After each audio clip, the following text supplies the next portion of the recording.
वन्दे मातरं सुजलां सुफलां मलयजशीतलां सस्यश्यामलां मातरं वन्दे मातरं शुभ्रजोत्स्नां पुलकितयामिनीं फुल्लकुसुमितद्रुमदलशोभिनीं सुभासिनीं सुमधुरवासिनीं सुखदां वरदां मातरं वन्दे मातरम।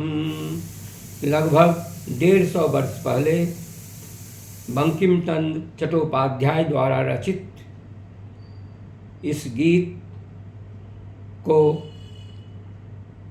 राष्ट्रीय गीत का दर्जा प्राप्त है, किंतु पूर्व में केवल राष्ट्रीय गान वंदे जनगण मन अधिनायक जय है,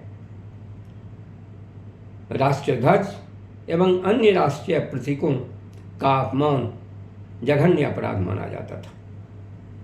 इस मानसून सत्र में एक विधेयक के द्वारा राष्ट्रगीत को भी राष्ट्रगान की श्रेणी में ला दिया गया।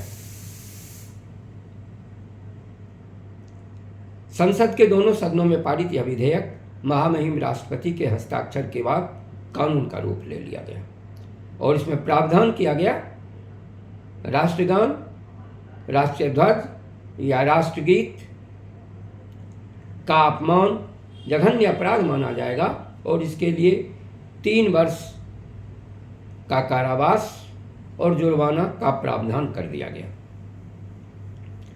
कल दिल्ली के कांग्रेस मुख्यालय में श्रीमती सोनिया गांधी द्वारा राष्ट्रीय ध्वज का ध्वजारोहण किया गया।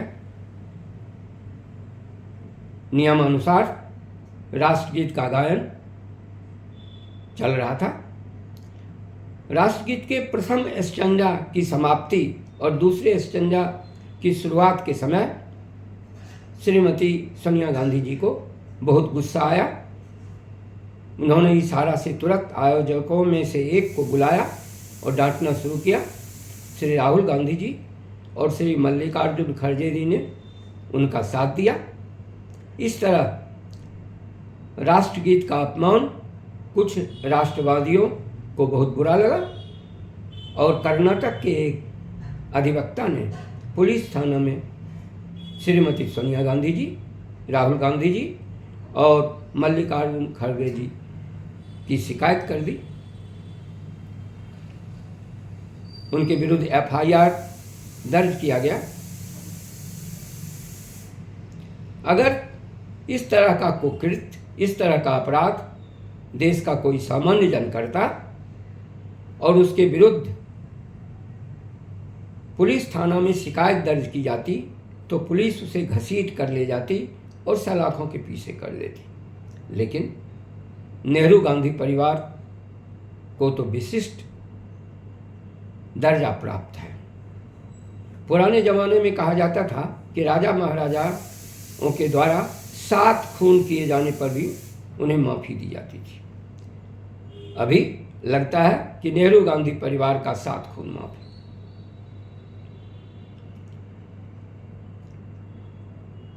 दुर्भाग्य से मोदी जी की सरकार इनके प्रति विशेष अनुग्रह, कृपा दृष्टि और सहानुभूति रखती है। इनके द्वारा किए गए सारे अपराध सरकार के द्वारा नज़रअंदाज कर दिया जाता है। दुर्भाग्य है कि न्यायालय, खासकर सर्वोच्च न्यायालय की भी इन पर विशेष कृपा दृष्टि रहती है। इनके विरुद्ध किया जाने वाला कोई मुकदमा पहले तो स्वीकार ही नहीं किया जाता है और इनके द्वारा किए गए अपराध की सजा भी अगर हो जाती है तो सर्वोच्च न्यायालय उसे माफ़ कर देता है। राहुल गांधी जी को 2 वर्ष की सजा हुई थी सर्वोच्च न्यायालय ने महज एक माफ़ीनामा के आधार पर इनको माफ़ कर दिया।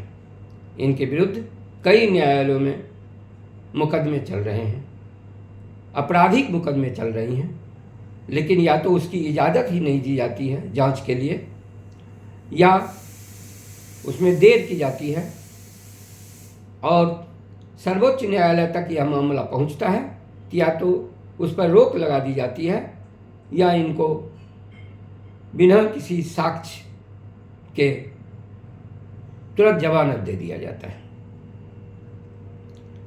आमजन और गांधी नेहरू परिवार के बीच इस तरह का पक्षपातपूर्ण रवैया, भेदभाव सरकार के द्वारा या न्यायालयों के द्वारा, खासकर सर्वोच्च न्यायालय के द्वारा देश की जनता के साथ अन्याय है। वंदे मातरम।